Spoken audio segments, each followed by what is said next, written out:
Hi guys, today we're going to talk about the first in our research methodology series on different types of methods we can use to test hypotheses and to gather data and explore what happens in different scenarios, okay? So today we're going to be talking about something called the after the fact method. It's also referred to as the ex post facto method or a retrospective research method. All right, I'm just going to share my screen and pull some slides up.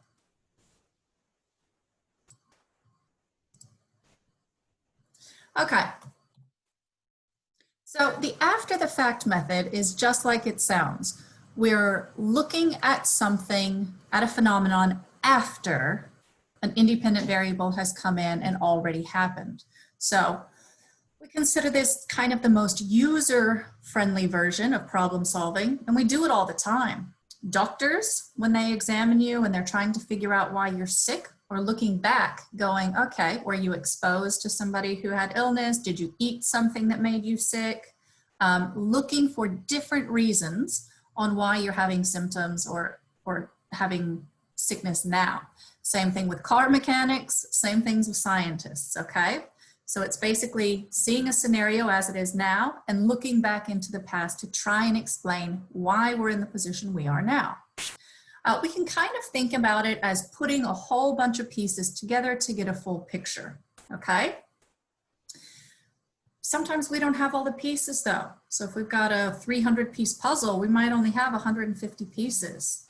So sometimes we have to fill in these things with our own ideas, our own biases, our own assumptions. And that means that this methodology is pretty error prone.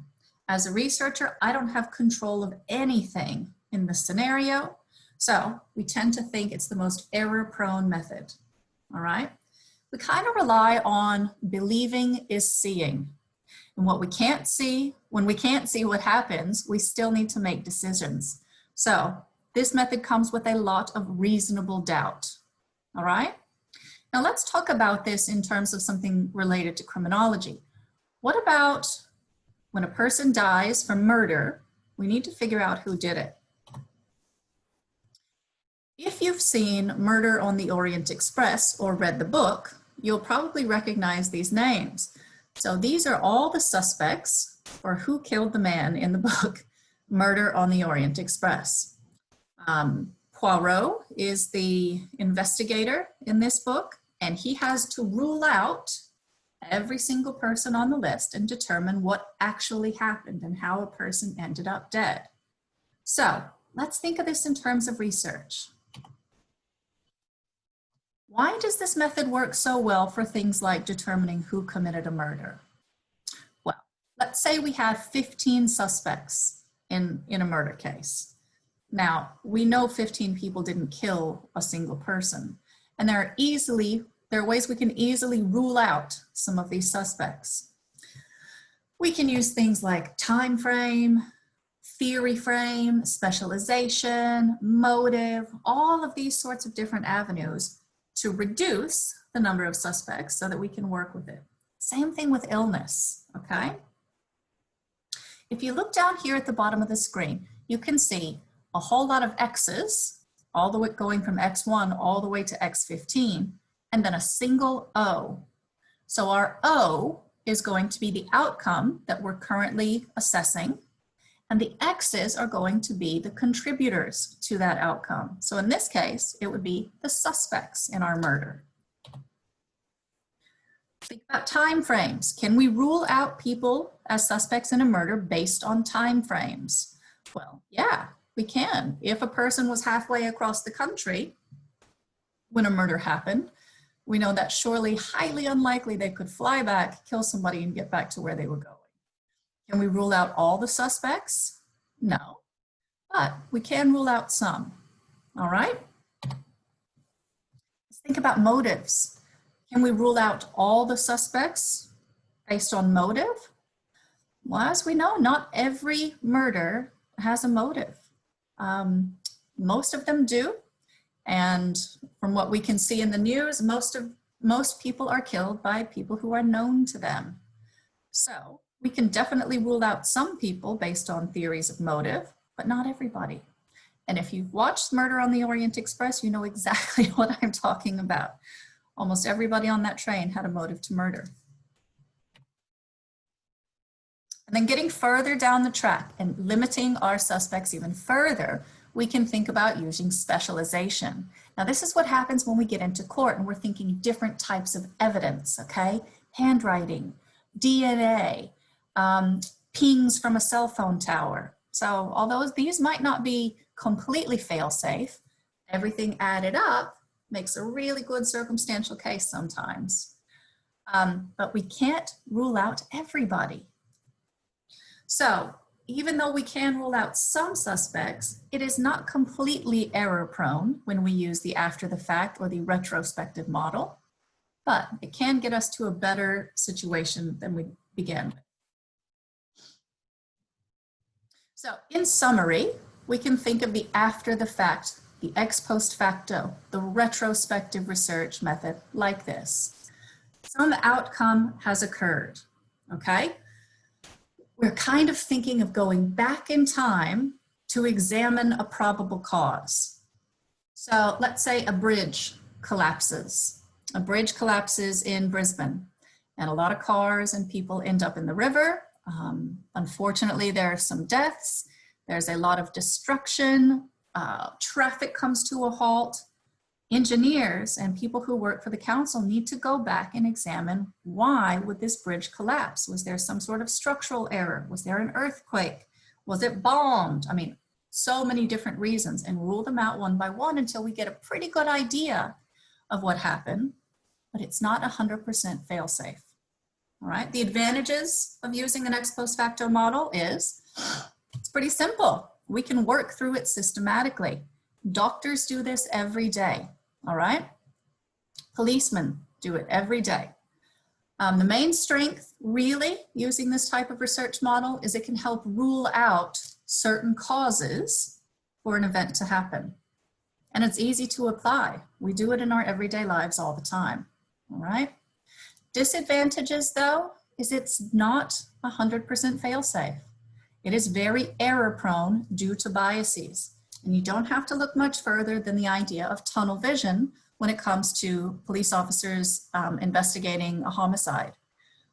Unfortunately, in history, we've seen police officers focus in on one suspect and completely disregard other evidence that might point to someone else. Now, it does not guarantee selection of the best suspect from probable ones, and it's difficult to get reliable information. If something happened in the past, if there were no witnesses, there's no documentation, there's no CCTV, how are we going to get really reliable information? And especially if something happened a long time ago. Think cold cases, right? So we can use the after the fact method when an event, or we can say our dependent variable, it occurs, okay? A thing happens. And we can think about looking back into the past to see what might have been the cause. It's obviously better at ruling than some suspected causes rather than positively pointing to others. Now, we may not have considered all possible causes. Let me give you an example to think about here. A woman might be driving her car near a very cold, very deep lake. She collides with another car and her car goes into the lake. The woman is pulled out of the car by a rescue crew, deceased. What was the cause of death? Okay, if we think about this critically, we know that the woman was driving. We know that she had a collision. We know that she went into the lake and was pulled out by the crew. So what was the cause of death? Well, I can think of several different scenarios here. Perhaps she died on impact. Perhaps she drowned once she went into the lake. What if she had a major heart attack and that's what caused the accident in the first place? I don't know. I can't go back and effectively rule everything out until I have a really good picture, okay? Having an autopsy, having testimony from the other car or other witnesses can definitely help me narrow down the possible contributors to my dependent variable or her death. Now let's think about drawing these ideas out and the relationships between our variables diagrammatically, okay? I think drawing diagrams can really help things gain clarity in your mind, and I hope that you'll adopt this and use this in your notes. When we're considering a relationship of a causal nature, so one variable causing a change in another variable, we tend to have it look like this. Our cause is on one side. We have a unidirectional arrow that points at the outcome, okay? Again, look at that arrow. There's only one point to it.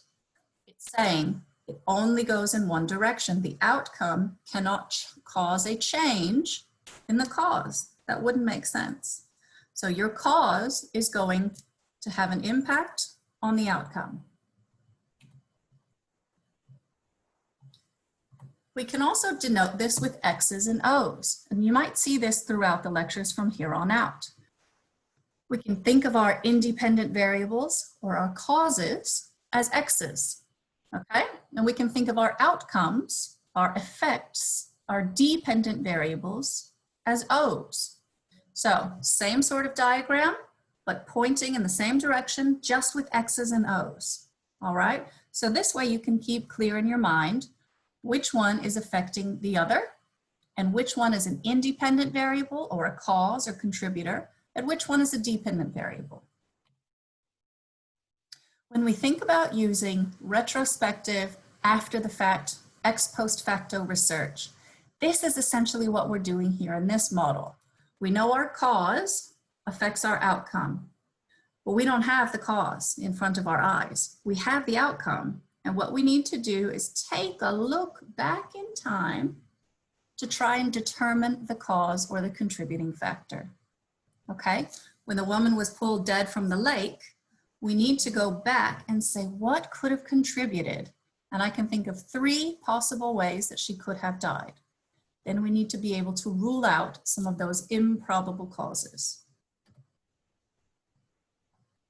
So in this scenario, our cause pointing to our outcome, which is the independent variable and which is the dependent variable. The cause would be our independent variable. That's the thing that is going to have an effect on our outcome or our dependent variable. And what does the unidirectional straight arrow means? It means the relationship only travels one way. The outcome cannot affect the cause. That wouldn't make sense. And we have to think about time. In this model, we have to consider which concept comes first in time, our cause or our effect. And 100% of the time, the cause needs to come first, okay? If we don't see the cause coming first, we cannot say it contributed to the outcome. Can there be more than one cause? Of course, all right? And that's where using your skills as a researcher to control for other independent variables really comes in handy. So I'm going to stop sharing my slides now. And I hope you listen to the next part of the lecture, lecture 3.2, when we're talking about the before and after method.